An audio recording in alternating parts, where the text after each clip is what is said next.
यदि आप अपना वज़न कम करना चाहते हैं या फिर कुछ हेल्दी खाने की सोच रहे हैं तो प्रोटीन, विटामिन्स और आयरन से भरपूर इस रेसिपी को एक बार ज़रूर से ट्राई करके देखिएगा।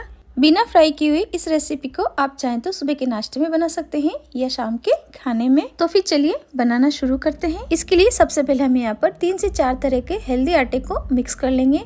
तो आधी कटोरी मैंने यहाँ पर गेहूं का आटा लिया है, 1 कटोरी ज्वार का आटा ले रहे हैं। ज्वार के आटे की बजाय आप चाहें तो यहाँ पर बाजरे के आटे का इस्तेमाल भी कर सकते हैं, यानी कि मोटा अनाज लेना है जो कि ग्लूटेन फ्री होता है। इसी के साथ आधी कटोरी मैंने बेसन लिया है जो प्रोटीन से भरपूर है। गेहूं का आटा मैंने यहाँ पर बारीक वाला लिया था, इसलिए 3 से 4 छोटे चम्मच सूजी डाल देंगे। इससे नाश्ता खाने में भी टेस्टी और क्रिस्पी बनेगा। इसी के साथ हमने यहाँ पर कुछ मसाले मिला लिए हैं, जैसे 1/4 छोटी चम्मच हल्दी पाउडर, 1 छोटी चम्मच लाल मिर्च पाउडर, 1 छोटी चम्मच धनिया पाउडर, 1 छोटी चम्मच चिली फ्लेक्स। इसी के साथ में स्वाद अनुसार नमक और आधी छोटी चम्मच अजवाइन को क्रश करके डाल दिया है।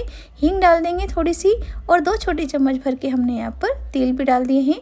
सभी को हम अच्छे से मिक्स कर लेंगे और थोड़ा थोड़ा पानी डाल करके हम इसका गाढ़ा घोल तैयार कर लेंगे। पानी हम इसमें उतना ही डालेंगे कि बस ये घोल तैयार हो जाए, इससे ज़्यादा हमें इसमें पानी नहीं डालना है।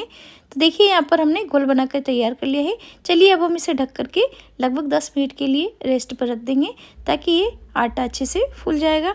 तब तक हम दूसरी तैयारी कर लेते हैं। इसके लिए पहले हम मिक्सी जार लेंगे और इसमें लगभग 3 से 4 हरी मिर्च डाल देंगे।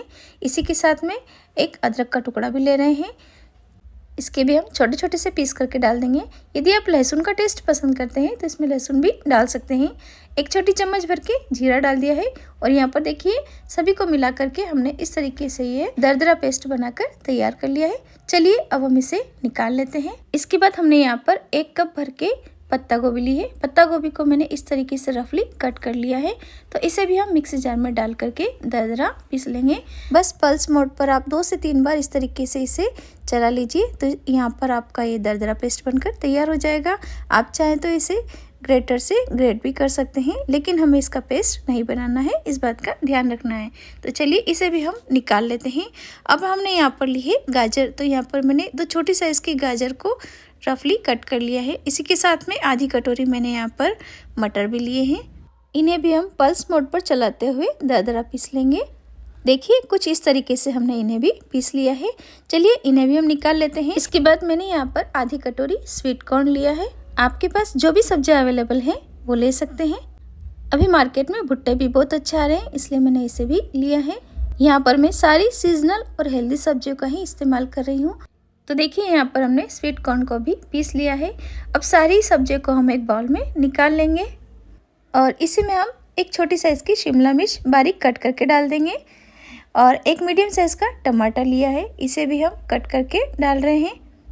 और लगभग 1 कप में यहाँ पर बथुआ डाल रही हूँ। बथुआ आयरन से भरपूर होता है और जैसा कि मैंने पहले ही आपको बताया कि हम यहाँ पर सारी हेल्दी सब्जियों का इस्तेमाल करेंगे। थोड़ी सी धनिया पत्ती डाल देंगे, साथ ही में हम यहाँ पर हरी मिर्च और अदरक का पेस्ट और मीठा नीम बारीक कट करके डाल देंगे और इन सारी सब्जियों को हम अच्छे से मिक्स कर लेंगे।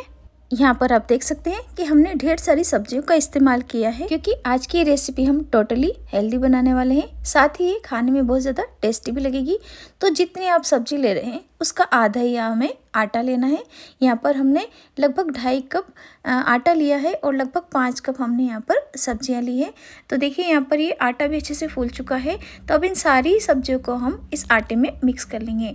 यहाँ पर पहले ही हमने आटे के घोल को इसलिए गाढ़ा रखा था क्योंकि सब्जियों में भी पानी होता है और इसकी वजह से ये घोल और भी ज़्यादा पतला हो सकता है। यहाँ पर हमें इस घोल को बहुत ज़्यादा पतला नहीं करना है।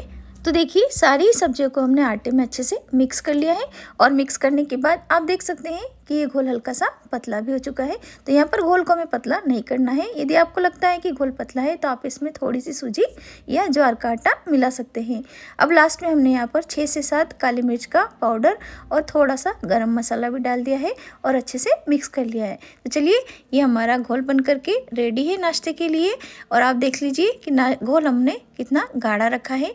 यदि यहाँ पर आप घोल को पतला रखेंगे तो आपका नाश्ता अंदर से कच्चा हो सकता है, इसलिए जहाँ तक हो सके आप इसे से गाढ़ा ही रखिए।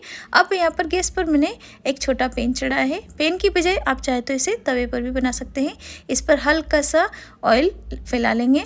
ऑयल की बजाय आप चाहे तो यहाँ पर बटर या घी का इस्तेमाल भी कर सकते हैं। थोड़े से सफ़ेद तिल छिड़क दिए हैं, इससे दिखने में ये अच्छा लगेगा, साथ ही टेस्ट तो बढ़ेगा ही। अब लगभग 1 चम्मच घोल डाल करके इसे बिल्कुल पतला सा फैला लेंगे।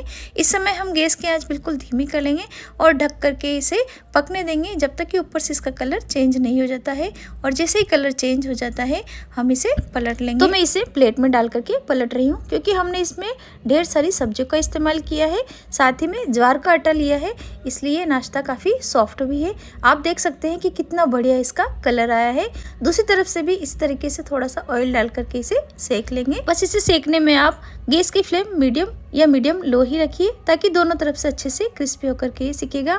और जहाँ तक हो सके आप इसे बिल्कुल पतला पतला फैला कर ही सेकिए। यदि आप इसे बहुत ज़्यादा मोटा करेंगे तो ये अंदर से कच्चा भी रह सकता है। और देखिए दोनों ही तरफ से हमारा नाश्ता बहुत अच्छे से सीख चुका है। इसके कलर से आपको समझ में आ रहा होगा कि नाश्ता हमारा कितना टेस्टी बना है, साथ ही ये हेल्दी भी है। आज की इस नाश्ते में हमने विटामिन सी और आयरन से भरपूर सब्जियों का इस्तेमाल किया है, साथ ही मोटे अनाज का इस्तेमाल किया है, इसलिए ये नाश्ता खाने में भी टेस्टी होने के साथ साथ बहुत जल्दी पच भी जाता है, यानी कि हल्का होता है। तो आप इस रेसिपी को एक बार ज़रूर से ट्राई करके देखिएगा। पेट भर के आप इसे कितना ही खाओ, वजन बढ़ने की कोई टेंशन नहीं है। तो आशा करती हूँ कि आपको मेरी आज की रेसिपी पसंद आई होगी और आप इस रेसिपी को एक बार ज़रूर से ट्राई करके देखेंगे। यदि आज की रेसिपी पसंद आती है तो प्लीज़ आप इसे एक लाइक ज़रूर दीजिएगा और मेरे चैनल को सब्सक्राइब करना बिल्कुल भी ना भूलिएगा।